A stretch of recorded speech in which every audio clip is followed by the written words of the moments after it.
This is your girl Yannick Taylor, aka Priestess, hostess of Conversations with the Priestess. Here's a preview of what you may hear on Conversations with the Priestess. We weren't meant for monogamy, let's be honest. Like, we have needs, let's be real. And communicating that, what you want, what you don't want, what sets up. Now this drink is brown, because I learned something. Since I'm older, I can't do brown liquor anymore. Also, I noticed since I started on hormone replacement therapy, HRT, in 2015, me and certain liquors don't match well. I don't know whether... And I recognize that a lot of men love to be dominated by women. And that's because men are seen as these leaders, as this big alpha male dominant being. And because they're put on this pedestal of being leaders, sometimes they want to be submissive. Back when I cosplayed a Butch Queen in South Carolina around 2011, I was on Craigslist. This is when Craigslist was bumping and before they had gotten rid of the personal section. I hope you enjoyed that preview.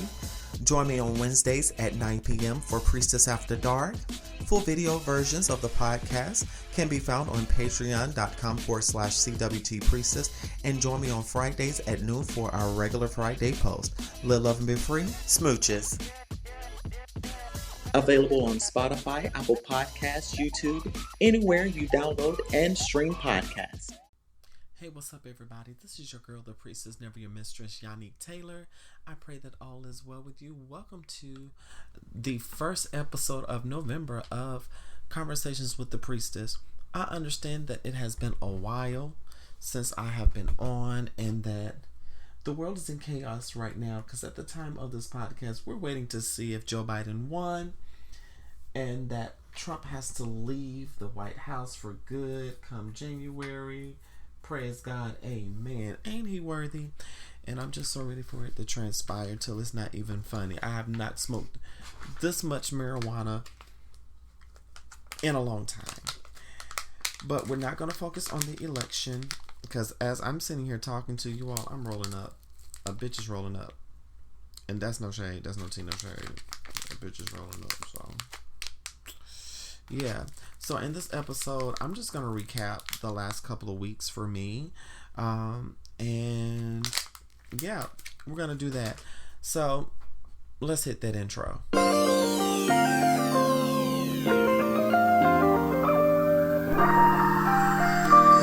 Conversations with the Priestess.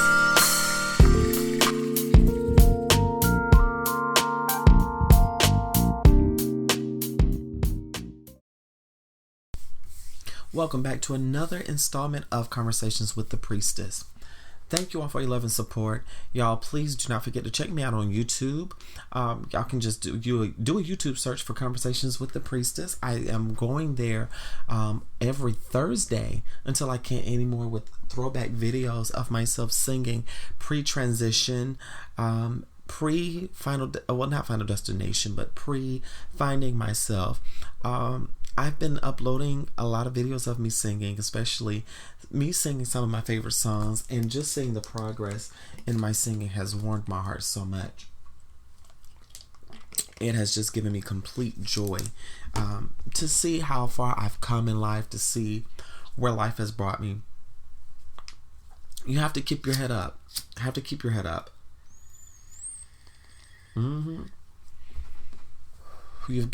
your head up, and I know times are trying as hell right now, but we're going to press through regardless of what happens. I know a lot of people are concerned about the Trumpsters that are out there doing dumb stuff.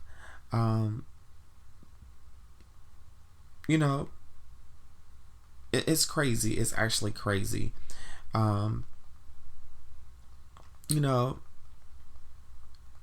I think right now, just looking at the amount of black people that support the orange agent, I'm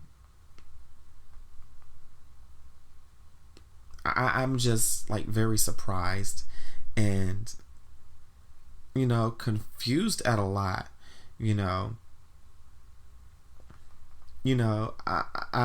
don't understand it,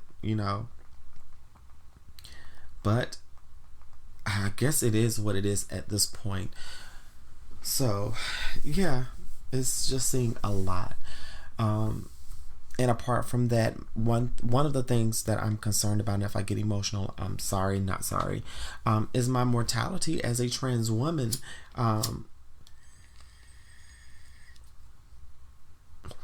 As you look at this administration, they have done all they can to gut Obama era policies that benefited the queer and trans communities, especially in terms of our health care.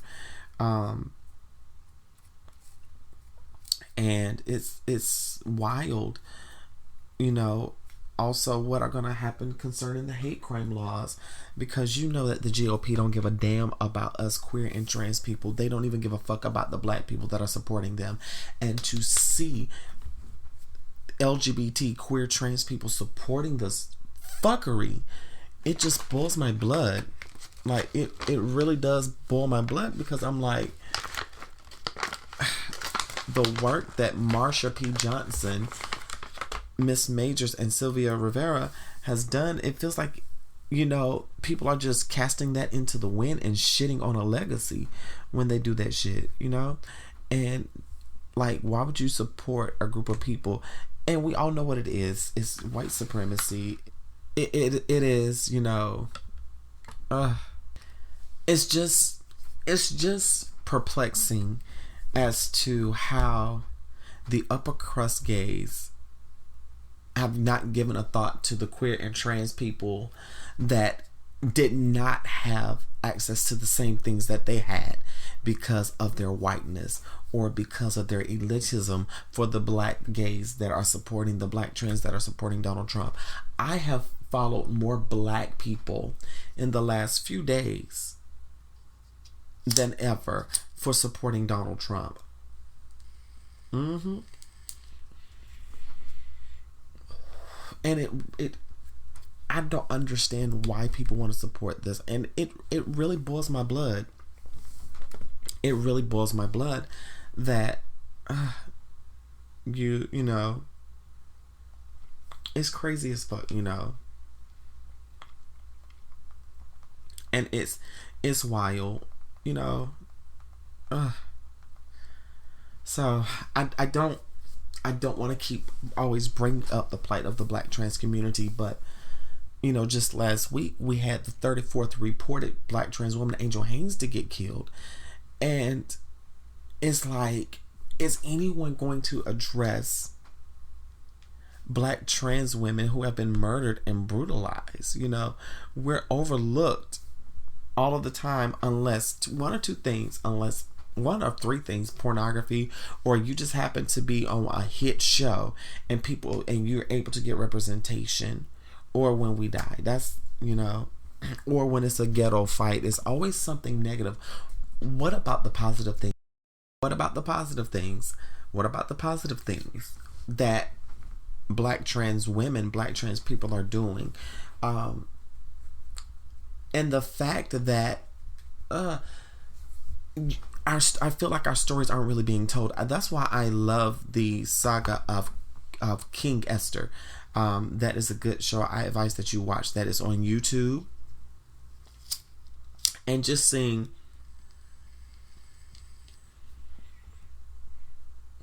the real stories told, of what black trans women living in impoverished areas have to go through. Not only that, but I did watch a series that dealt with trans youth, queer youth here in DC. It was a few years ago that this came out, called Check It. And it shows how they become this crew to kind of defend themselves against taunts and things. But it was so much there that you will see their individual journeys. And I would like to see an update to that film.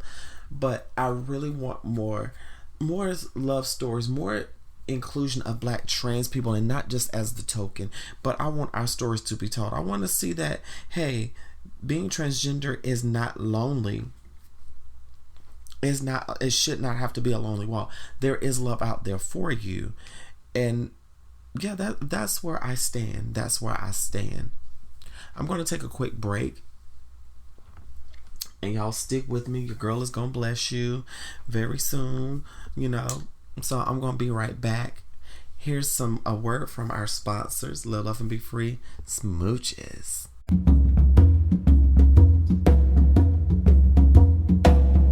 The great visionary leader of India, Mahatma Gandhi, said, "It is health that is real wealth, and not pieces of gold and silver." Listen to the Healthy Grocer radio show on your favorite podcast platform. We know that health is our greatest wealth, and we will be discussing all aspects of natural healing. Explore everything from supplements, superfoods, and healthy lifestyle choices to help conquer stress and boost productivity. Top industry experts and natural health professionals join us for a deep dive into our healing journey. You can find the Healthy Grocer radio show on demand every day wherever you listen to your favorite podcasts. And remember, health is your greatest wealth.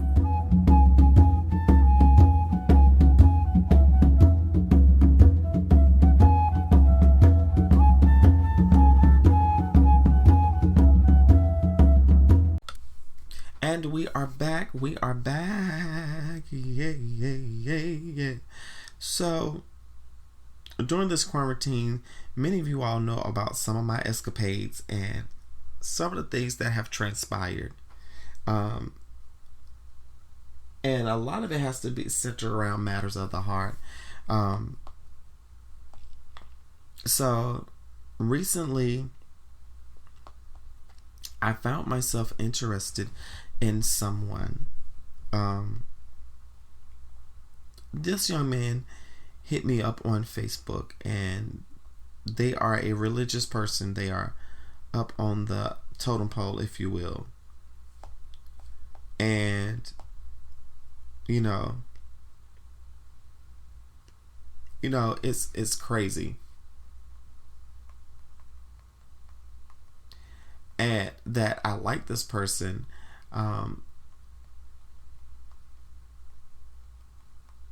And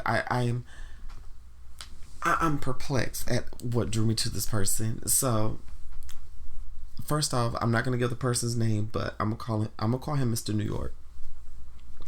Mr. New York, he adds me on to Facebook a couple of months ago.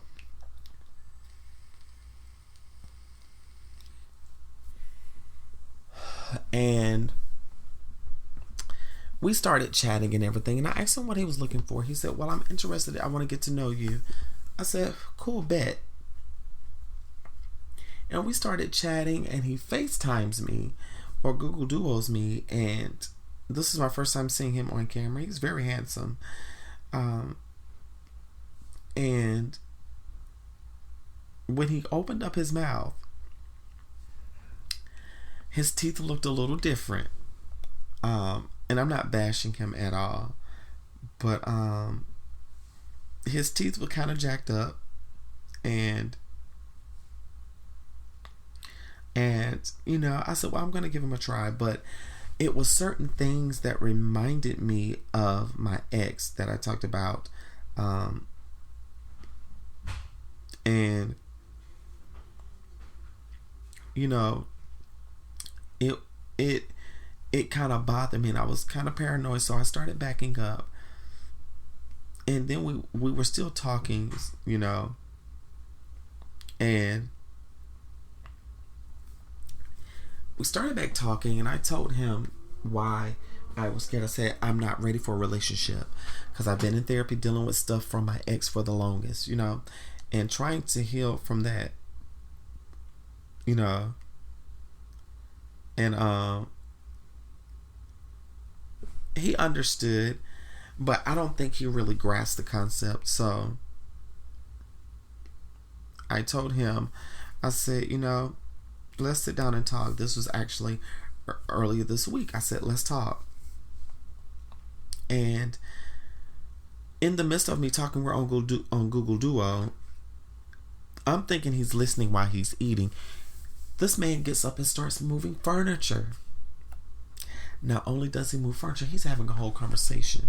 And when I ask him, did he hear anything that I said, he starts acting like he's sleepy. And I felt some type of way. I was hurt. I was very hurt. And he says to me, he said, well, let me tell you what happened at church. I'm like, well, what? So I said, I just poured out my heart to you, and you just basically ignored what I said to talk about church. And I'm like, yo, really? And I said, you know what? I'm going to talk to you tomorrow. So on my way to work that next day, I called him. I said, were you aware of what we were talking about last night? And he said, yeah, I remember some of it about why you can't be in a relationship. I said, did you understand where I was coming from? Yeah, you was just pouring out your heart. I was like, no, it went deeper than that. Like, I was really conveying that I like you too, but I need someone to walk with me, you know. I need someone to walk with me and support me, and at least, you know, be my support. And I'm like, for real.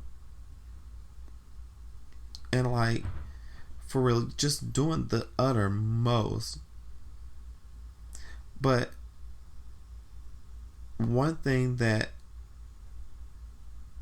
I won't do is let someone make me feel like a fool. I'm not going to let anyone play with my emotions, because whenever I've done that, it's hurt me more. And I am not about to sit here and settle with someone, or settle for someone, or settle for bullshit. And it's crazy. And right now, I know I'm not ready for a relationship. And it's crazy. And I refuse to settle for less than the best, because I knew it was something about him that was linked to my ex, and I spotted it. And that's why I'm thankful for the experience.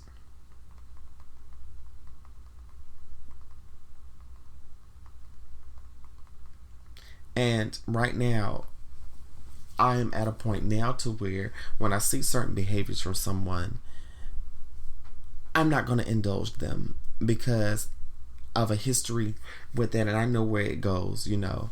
And I am at a point now to where I'm okay with being single. I'm okay with being by myself. I really am. And for me personally, it's a lot of things I'm not going to take. Like, for instance, I was texting a guy earlier, and I told him I was at work, you know. And he was like, why aren't you responding back to me? To me, that's manipulative behavior. That's tacky as fuck. And that's over clinging.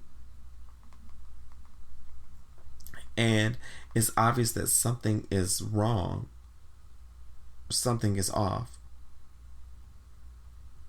And, you know, many people know now that, you know, I'm working on a certain platform, making content, and I'm going to post the link to that in the description box, in my show notes. But it's wild that men actually act entitled to your time. I'm like, yo, I'm at work. Take a break, talk to me. I'm not about to jeopardize my job to talk to you. You either respect that I'm at work or don't bother me, you know? And just stuff like that. Or demanding that I answer you. That bothers me. And don't screenshot what I post on social media and say, well, this time you said this and that, but now you want what's going on. I'm like, honey, that was before I met you. Why are you stalking my social media? Like, for real. Is it that crucial? And so, you know. And sometimes you have to cut off that negative energy to save your sanity. I'm not finna sit here and put up with unnecessary drama because you ain't happy with yourself, or you're so desperate or hurt that you think somebody's going to do something. Heal from your trauma first. That's what I'm doing. I'm healing from my trauma first. Would I like to be in love? Yes, I would love to be in love.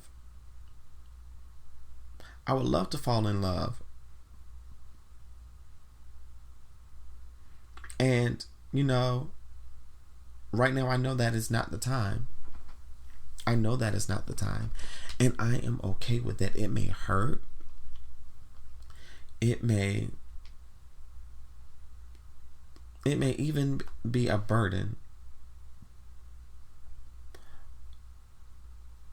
But it's crazy. It's crazy. So, yeah. And I apologize, and I don't apologize for this episode being this short. But as times go on and I get back in the groove of things, episodes are going to be a little bit longer. So y'all live, love, and be free from the Priestess. Smooches.